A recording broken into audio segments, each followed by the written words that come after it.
پھر بالی would say یہاں آ جاتا ہے.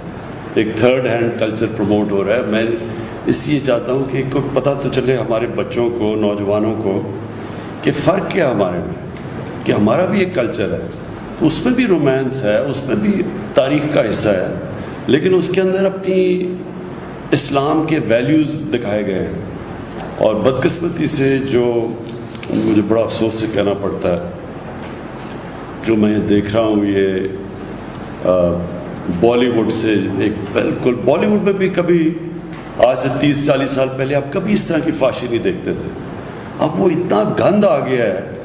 جو مغربی جو ہالی ووڈ کی جو سب سے بدترین چیزیں ہیں وہ انہوں نے اپنا لی ہیں, لیکن وہ نہیں دکھائی جو کہ ان کے معاشرے کی طاقت ہے.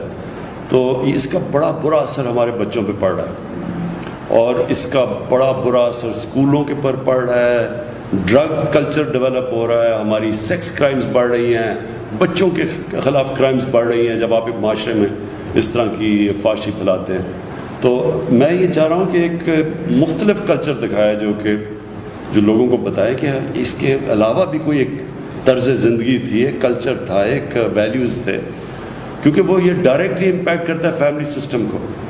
یاد رکھیں معاشرے کے اندر جیسی فحاشی بڑھتی جاتی ہے فیملی سسٹم گرتا جاتا ہے. جب میں برطانیہ میں پہلی دفعہ گیا تھا 18 سال کی عمر میں, تو ایک طلاق ہوتی تھی ہر 14 شادیوں میں, ایک طلاق ہر 14 شادیوں میں. اب جب میں پچھلے 8-10 سالوں میں ہر 10 شادیوں میں 6 یا 7 اب طلاق ہو جاتی ہیں. تو یہ ڈائریکٹ امپیکٹ ہے کہ جیسے جیسے یہ فحاشی بڑھتی گئی وہ ڈائریکٹ پریشر پڑا فیملی سسٹم پہ. اور اسلام کا سارا کلچر ہی یہ ہے کہ وہ پروٹیکٹ کرتا تھا فیملی سسٹم. یہ جو ہمیں چیزیں بتائی ہیں ہمارے کلچر میں, یہ جو ماڈسٹی یعنی یہ اپنے جسموں کی نمائش نہ کرنا, اس کے پیچھے ایک پورا فلسفہ ہے کہ آپ نے اپنے فیملی سسٹم پروٹیکٹ کرنا ہے. تو ہمارا انڈیا میں آپ دیکھ رہے ہیں ان کی جو مغربی ایلیٹ ہے اس کے اندر فیملی سسٹم بھی ٹوٹتا جا رہا ہے جیسے مغرب میں. تو ایک تو یہ وجہ ہے. ایک اور بھی ہے کہ ایک ہے صوفی کے اوپر یونس امیر, وہ بھی ترک ہے, وہ اس کی وہ نیکسٹ ٹرانسلیشن آپ نے کرنی. اچھا جی, میں دوسری چیز آپ کو دیکھیں, میں نے پاکستان کے میڈیا کو ایوالو کرتے دیکھا ہے. ہم نے دیکھا ہے اس کو کہ کیسے یہ چینج ہوتا گیا. پہلے ہوتا تھا صرف پی ٹی وی, اور میں ان لوگوں میں سے تھا جس نے جب جنرل مشرف کی آئی گورنمنٹ تو ہم نے بڑا کہا کہ ان کو کہ باقی ٹی وی چینلز کو آنے دیں. اس سے پہلے صرف پی ٹی وی ہوتا تھا. تو یہ 2002, 3, 4 میں شروع ہوئی باقی ٹی وی چینلز, اور ہم نے دیکھا کہ یہ کیسے پہلے لوگ بڑا انٹرسٹ لیتے تھے کرنٹ افیئر پروگرامز میں. بڑا کرنٹ افیئر پروگرامز ایسے نہیں شروع ہوئے ایسے کہ واقعی ایک اس میں سے لوگوں کو پتہ چلتا تھا, ڈفرینٹ موقف کی سمجھ آتی تھی. اچھا جی, یہ پارٹی کا یہ موقف ہے, اپوزیشن کا یہ, گورنمنٹ کا یہ. بڑا اچھا شروع ہوا ایسے, اور اس میں کئی اینکرز ایک دم بڑے اوپر آ گئے. جتنے وہ اچھے کرتے تھے تو وہ اوپر آنے شروع ہو گئے. پھر ہوا کیا, یہ چلتا گیا. اگر آپ دیکھیں ان کی ratings TV chat shows کی, تو یہ بڑھتی گئی 2010 تک, 2011 تک یہ ٹی وی چینلز کی جو کرنٹ بڑھتی گئی, اور یہ بڑھتا گیا. اور یہ آخر میں یہ وہ سٹیج آ گئی کہ جو چیٹ شوز کی جو لوگ دیکھتے تھے, لوگوں کے لیے بے معنی ہو گئی چیٹ شوز. وہ کیوں ہو گئی؟ کیونکہ وہاں تو صرف ایک بازار لگ گیا, وہ اس کو برا کہے, کوئی اس کو برا کہے. بیچ میں جو اصل جو لوگ انفارمیشن لینا چاہتے ہیں وہ کم ہونی شروع ہو گئی. تو آپ جب بات کرتے ہیں نا کہ یوٹیوب کے اوپر لوگ آ رہے ہیں اور آپ کی سنتے ہیں, کیونکہ لوگ انفارمیشن چاہتے ہیں. تو جب وہ دیکھتے ہیں کہ ٹی وی چیٹ شو میں ایک دوسرے کے شور مچا ہوا, برا بھلا ایک دوسرے کو کہہ رہے ہیں, بیچ میں سے نکلتا کچھ بھی نہیں ہے, کوئی کچھ کہہ رہا ہے, کوئی کچھ کہہ رہا ہے. اصل میں تو لوگ جو سچ لوگ ڈھونڈنا چاہتے ہیں وہ چھپ جاتا ہے. تو آپ سب کے لیے دیکھیں, میرا جو زندگی کا ایکسپیرئنس ہے وہ یہ کہ اللہ الحق ہے. جو سچ ہے نا وہ چھپتا نہیں ہے زیادہ دیر. آپ کسی کو پیسے بھی دے دیں, آپ میڈیا کو بھی کھلا دیں, لیکن جو عوام ہے وہ آخر میں وہ سچ ڈھونڈے گی. آپ کبھی بھی کوئی کسی میڈیا اونر کا یہ خیال نہیں ہونا چاہیے, اس میں یہ تکبر نہیں ہونا چاہیے کہ وہ کسی کو عزت دے گا یا کسی کو ذلت دے گا. یہ چیز اللہ نے اپنے ہاتھ میں رکھی ہوئی ہے. یہ کبھی کوئی انسان کسی کو نہ ذلیل کر سکتا نہ اس کو عزت دے سکتا. وہ اس کی وجہ یہ ہے کہ اگر یہ ہوتا تو سارے امیر لوگ عزت دار ہو جاتے اور غریب لوگ ذلیل ہو جاتے. ایسا ہے نہیں, اس لیے کیونکہ عزت اللہ نے اپنے ہاتھ میں رکھی ہوئی ہے اور وہ دیتا ہے وہ لوگ جو ہرائے حق پہ ہوتے ہیں. تو آپ کے لیے جو سب سے بڑا ایڈوائس میرا یہ ہے, میں نے اینکرز کو اوپر جاتے اور نیچے آتے دیکھا. کتنے اینکرز کو میں نے دیکھا, اس میں دو چیزیں ان کے راستے میں زوال میں دو چیزیں ہوتی ہیں. ایک جو اینکر اپنی میں اور اپنی انا کو اتنا بڑا بنا دیتا ہے کہ وہ سمجھتا ہے کہ وہ اس لیے نہیں بڑا بنا کہ وہ لوگوں کے سامنے حقائق پیش کرتا ہے, وہ ایک ایسی ہیلدی ڈبیٹ کرتا ہے جس سے عوام میں زیادہ شعور پیدا ہو. وہ جو اپنی ذات کے اوپر آ جاتا ہے کہ اچھا میں فیصلہ کروں گا, یہ اوپر جائے گا یہ نیچے جائے گا. جب اینکر کے اندر یہ آ جائے یہ تکبر, آپ یہ سمجھ جائیں کہ وہ اینکر اب نیچے چلا جائے گا اور آپ کے سامنے بڑے اینکر اوپر سے نیچے آئے. اور دوسری چیز, جو اینکر جب تک لوگ یہ سمجھتے ہیں کہ یہ اصل میں یہ غلطیاں بھی کرے گا لیکن یہ ہے سچا آدمی, یہ ہے قوم کے لیے بات کرے گا, یہ رائے حق پہ کھڑا ہوگا, تب تک لوگ ہمیشہ اس کو سنیں گے, اس کا گراف اوپر جائے گا. جب ان کو یہ ہو گیا نا, اور کئی ایسے اینکرز آپ نے دیکھا ہوگا, جب ان کی کریڈیبلٹی گئی کہ جی لوگوں نے کہا اچھا جی یہ جو بات کر رہا ہے اس میں تو, جب اس کی 3-4 چیزیں پروو ہو جائیں کہ یہ اس نے سچ نہیں بولا یا اس نے مس لیڈ کیا لوگوں کو, غلط تو اس کے جب کریڈیبلٹی جاتی ہے آپ یہ سمجھ آئیں کہ اینکر کا پھر گراف نیچے جانا شروع ہو جاتا ہے.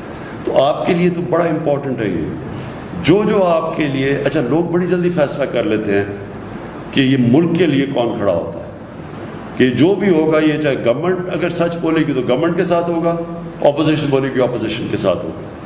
جب لوگوں کو یہ اعتماد ہو جاتا ہے نا کہ سچ کے ساتھ کھڑا ہوگا, لوگ اس کو واچ کریں گے, وہ اوپینین میکر بن جائے گا, اس کی رائے امپورٹنٹ ہو جائے گی پبلک کے اندر, جس کو اوپینین میکر کہتے ہیں. لیکن جب لوگوں نے یہ دیکھا کہ یہ فرمائشی یا یہ کسی سے کوئی پیسہ ملا یا کچھ اس کی وجہ سے کچھ کر رہا ہے, آٹومیٹکلی وہ نیچے آ جاتا ہے. اس لیے یہ آپ کے لیے بڑا امپورٹنٹ ہے کیونکہ آپ ینگ ہیں اور یہ بڑی اچھی اپرچونٹی ہے. دیکھیں ہر دور میں اللہ اپرچونٹیز دیتا ہے. اب یہ آپ کو اپرچونٹی مل گئی یوٹیوب میں, یہ بڑا اچھا ہے, ایک لوگ اپنی اس میں کریئر بنا سکتے ہیں اور یہ بھی چینج ہوتا ہے. اچھا اتنی تیزی سے سوشل میڈیا چینج ہو رہا ہے اور آپ کو سب کو پتہ ہوگا کہ جو سب سے پہلے پارٹی جس نے سوشل میڈیا کو اپنایا تھا وہ تحریک انصاف تھی. اس سے پہلے کسی کو نہیں سمجھتی سوشل میڈیا کی. تو ہم سب سے پہلے یہ فیصل سب سے زیادہ ڈاکٹر الوی ہم نے اپنی یہ شروع کی, اپنے ممبرز بنائے, اور تو تب تک کسی کو پرانی پارٹیز کو سمجھ ہی نہیں تھی کہ سوشل میڈیا کتنی بڑی ایک طاقت بن کے اوپر ہے. تو اب تو یہ اور آگے چلا گیا اور یہ پھر چینج بھی ہوتا رہتا ہے. ٹائم کے ساتھ سوشل میڈیا بھی بدلتا جاتا ہے. یہ جس طرح آپ نے کہا کہ فیس بک سے اب یہ یوٹیوب کی طرف لوگ آ رہے ہیں, اور اس طرح چینج ہوتا جائے گا. اور پھر واٹس ایپ گروپس بن گئے ہیں اور نئی چیزیں آتی رہیں گی. تو جو ایک انسان یا معاشرہ یا ادارہ, ایک انگریزی کا ورڈ ہے to stay ahead of the curve, to stay ahead of the curve, یعنی جو بھی آگے کا دیکھ رہا ہوتا ہے, وہ جو پہلے دیکھتا ہے کہ اب ادھر جا رہا ہے تو وہ ٹائم کے ساتھ آگے جاتا ہے, ٹائم سے پہلے چیزیں اسپاٹ کر لیتا ہے, وہی دنیا میں آگے جاتے ہیں. جس طرح یہ سارے سلیکن ویلی میں یہ جائنٹس بن گئے, ینگ لڑکے دیکھتے دیکھتے کہاں سے کہاں پہنچ گئے. وہ ہے وہ جو مارک زکربرگ, ینگ لڑکے. تو یہ اپرچونٹیز کبھی دنیا کی تاریخ میں پہلے نہیں تھی. یہ جو اب اپرچونٹیز آ رہی ہیں تو آپ کے لیے بڑا اچھا ٹائم ہے. لیکن میں یہ پھر سے آپ کو ایمفسائز کروں گا لوگ دیکھ لیتے ہیں کہ عوام دیکھ لیتی ہے کہ کون رائے حق پہ ہے.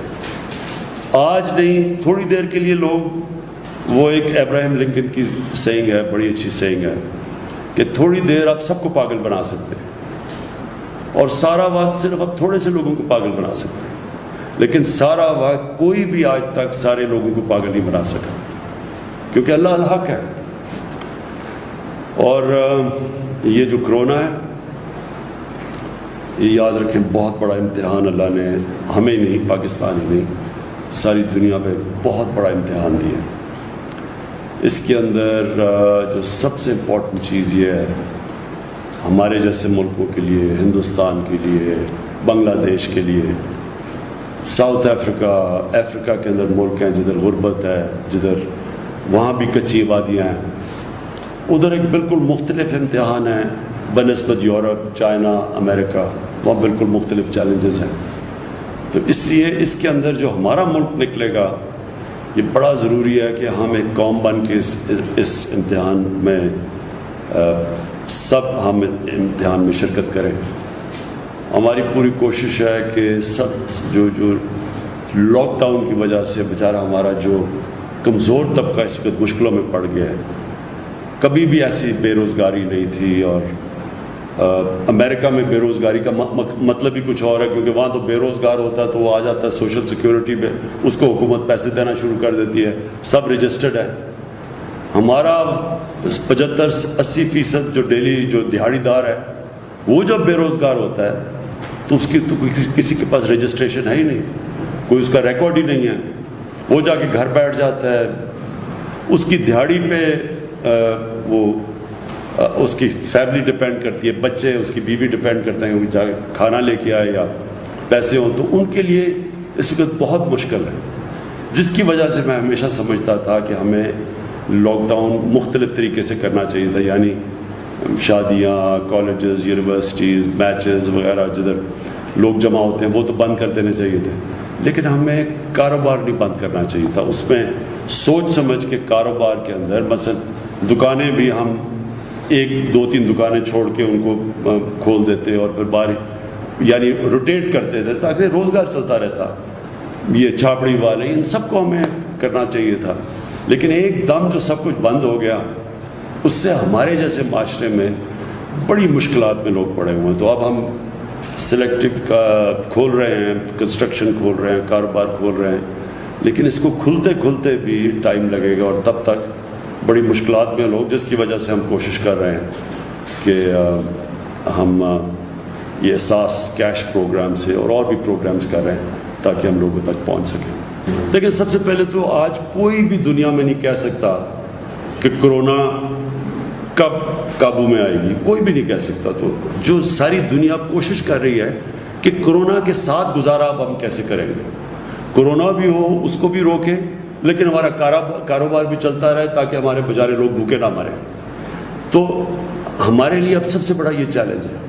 اس کے لیے ایک بڑا اچھا ایک ٹریک اینڈ ٹریس سسٹم, وہ ہم نے اب ساری ایجنسیز بیٹھی, ہماری سارے ادارے بیٹھے, ہم نے ایک سسٹم آرٹیفیشل انٹیلیجنس کے ذریعے ISI کے ساتھ مل کے نکالا ہے کہ سارے پاکستان میں ہم ٹریک کریں گے کدھر کدھر ہمارے کرونا کے جو افیکٹیز ہیں, جن کو انفیکشن ہے, پھر ان کو ہم ٹریک کر کے پھر ان کی پورا بنائیں گے کہ وہ کن کن سے مل رہے ہیں. یعنی جو طریقہ اب ہوگا کہ بجائے سارا 22 کروڑ کا ملک بند کر دیں, ہم ادھر کانسنٹریٹ کریں جدھر ہم سمجھتے ہیں کہ اب کلسٹر بن رہا ہے, ان کو تھوڑی دیر کے لیے کوارنٹائن کریں تاکہ وہ پھیل نہ سکے. اس کے علاوہ اگر ہم جو بھی کرتے ہیں نا, اگر ہم سارا ملک بند کر دیتے ہیں, یہاں بھوکے مریں گے لوگ, لیکن اگر ہم پوری طرح کھول دیتے ہیں تو کرونا پھیلنے کا ڈر ہے.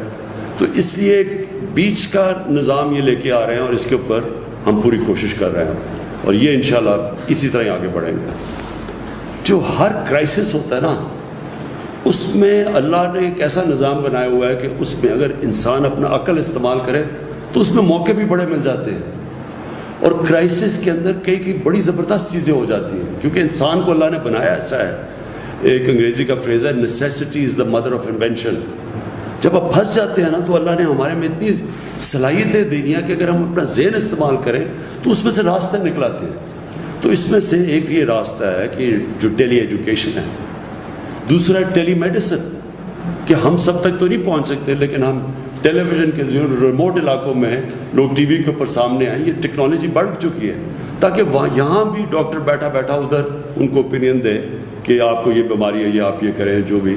اور یہ جو اسکولوں کا نظام، کیونکہ ہمارے بچے اسکولوں سے باہر ہیں، تو یہ ٹیلی ایجوکیشن کے ذریعے ہم کئی ان علاقوں میں پہنچے جدھر ہمارے ٹیچر ہی نہیں ہے یا نہیں جاتے، یا جب تک ٹیچر نہیں جاتے تو تب تک بچوں تک پہنچ سکیں. اور بھی بڑی چیزیں ہیں، اور بھی میرے خیال میں ہم اب نئی نئی چیزیں سوچ رہے ہیں کہ ہم کیسے اس کو دیکھتے، وائرس کو دیکھتے ہوئے کیسے اب ہم اور چیزیں کر سکتے ہیں کہ ہم اپنا ملک بھی چلاتے رہیں، بچوں کو بھی پڑھاتے رہیں، لیکن یہ کرونا کا بھی کو سنبھال سکتے. اس بات میں کرنا چاہوں سر، ایک عام یہ ہے کہ پتہ نہیں گورنمنٹ کو اربوں ڈالر آ گئے باہر سے اور یہ تقسیم ہو رہے ہیں، کسی کو ہو رہے ہیں کسی کو نہیں. کیا باہر سے اب تک ہمیں جو امداد مل رہی ہے عالمی مالیاتی اداروں کی طرف سے بھی مل رہی ہے؟ کوئی امداد کئی باہر سے نہیں مل رہی، اس ذہن میں ڈالیں. کوئی صرف ہمیں آئی ایم ایف نے جو ہمارا مشکل پڑ، ہماری ایکسپورٹس گر گئی ہیں، ساری دنیا کی ایکسپورٹس گر گئی ہیں، ہماری جو ریمیٹنسز آنی تھی، جو ہمارے پاکستانیوں نے پیسے بھیجنے تھے وہ گر گئے. تو انہوں نے جو ہم نے قرضے دینے تھے، پرانے قرضے لیے ہوئے تھے، ان کی جو قسطیں دینی تھی اس قسطوں میں رعایت ملی ہے. سو امداد کوئی نہیں آئی. امداد اس لیے تو ہم اپنے لوگوں سے پیسے اکٹھے کر رہے ہیں اور کوشش کر رہے ہیں کہ ہمارا جو